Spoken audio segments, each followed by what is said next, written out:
हिमाचल प्रदेश से संबंध रखने वाले गायक मोहित चौहान ने आज शिमला में मुख्यमंत्री की मौजूदगी में प्रोजेक्ट बजरंगी और निवेश हिमाचल के लिए अभियान के तहत कोविड से लड़ाई लड़ने के लिए सरकार को 3 करोड़ की सामग्री समर्पित की, जिसको मुख्यमंत्री ने हरी झंडी दिखाकर स्वास्थ्य विभाग को सुपुर्द किया। इस मौके पर मुख्यमंत्री जयराम ने मदद के लिए मोहित चौहान का आभार जताया और कहा कि कोविड से लड़ाई लड़ने सभी लोगों के सहयोग जरूरी है। पार्श्व गायक मोहित चौहान की इससे पहले भी कोविड में प्रदेश और देश में जरूरतमंदों की मदद कर चुके हैं। फिर हमने ठाकुर साहब से बात करी, सीएम साहब से। हमने कहा भी हम अब एक आपके माध्यम से बड़ा एक रिलीफ जो कंसाइनमेंट है वो हम चाहते हैं कि आप जहाँ जहाँ लगता है कि जहाँ ज़रूरत है, जहाँ जहाँ लोगों को इन चीज़ों का ज़रूरत है उनकी तकलीफ़ों की वजह से, तो आप इसमें हमारी मदद के। तो ही वॉज रियली काइंड, इन्होंने कहा कि आप आइए और हम इकट्ठे मिलके इसको करते हैं। तो ये एक हमारा मूवमेंट रहा, कोविड के पहले दौर से शुरू हो गया था।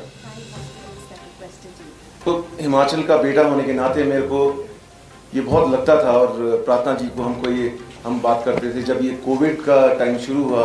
बहुत मुश्किल वक्त था, पूरी दुनिया में रहा इसका प्रभाव। और हिमाचल जो है हमारा स्टेट है, इसमें दुर्गम जगहें हैं, पहाड़ी इलाके हैं, तो हमको लगा कि हमको हिमाचल के लिए, खास करके लिए, अपनी जन्मभूमि के लिए कुछ ज़रूर करना चाहिए।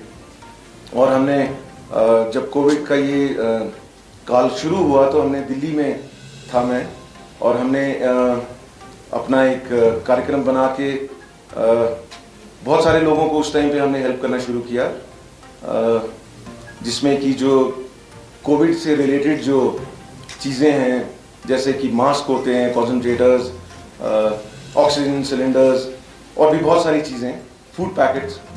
तो ये पहले कोविड में हमने शुरू किया, बल्कि दिल्ली में हम थे तो दिल्ली पुलिस के लिए भी हमने उस टाइम किया। और फिर हिमाचल से हमें बहुत सारे आग्रह आने लगे, इंडिविजुअल तौर पे, पर्सनल तौर पे। मुझे लोगों ने मेरे फेसबुक पे, मेरे ट्विटर पे रिक्वेस्ट भेजने शुरू किए, क्योंकि उनको सोशल मीडिया से मालूम पड़ा कि मैं ये हेल्प कर रहा हूँ, लोगों की कोशिश कर रहा हूँ, जो भी मैं कर सकता हूँ। ये भावना इस बात के लिए सदैव रही कि मैं अपने प्रदेश में और प्रदेश के बाहर भी जहाँ जहाँ भी आप काम करते हैं, जिन साथियों के साथ काम करते हैं, उन सबके साथ मिल कर के कैसे मदद कर सकूं। इस सिलसिले में हमारी कई बार बीच में वार्ता भी हुई, फ़ोन पर बातचीत भी हुई, चर्चा भी हुई। आज मुझे इस बात की प्रसन्नता है कि जहां कोविड के इस दौर में बहुत सारे लोगों ने हमको मदद की, क्योंकि सारी चीज़ें सरकार के माध्यम से ही लोगों तक पहुंचाना, लोगों के लिए करना शायद संभव नहीं हो पाता अगर लोगों के हाथ अगर आगे नहीं बढ़े होते। और उसी दृष्टि से एक बहुत सुंदर पहल जो है वो मोहित चौहान जी ने जो जिस प्रकार से की है, मैं इनका हिमाचल प्रदेश की जनता की ओर से, हिमाचल प्रदेश सरकार की ओर से हृदय से आभार व्यक्त करता हूँ। हालांकि कोविड की सारी सिचुएशन में इस बात से आप लोग अच्छी तरह से अवगत हैं कि तीसरा फेज जो है ओमिक्रॉन का, ऐसा लगता है कि अब उस दौर में से हम बाहर निकलने की स्थिति में आ पा रहे हैं। लगभग 400 के करीब अब मामले, 300 के 392 टोटल केसेस रह गए, एक्टिव केसेस रह गए। फिर भी आज की तारीख में भी ऐसा नहीं है कि अभी कोविड के केसेस आ रहे हैं। जो व्यवस्था हम सरकार के माध्यम से हम खड़ी कर सकते थे उनकी जीवन की रक्षा के लिए, उनको मदद करने की दृष्टि से, वो हमने की है। लेकिन उसमें ऐसे दानी सज्जनों की ओर से जो सहयोग मिला है,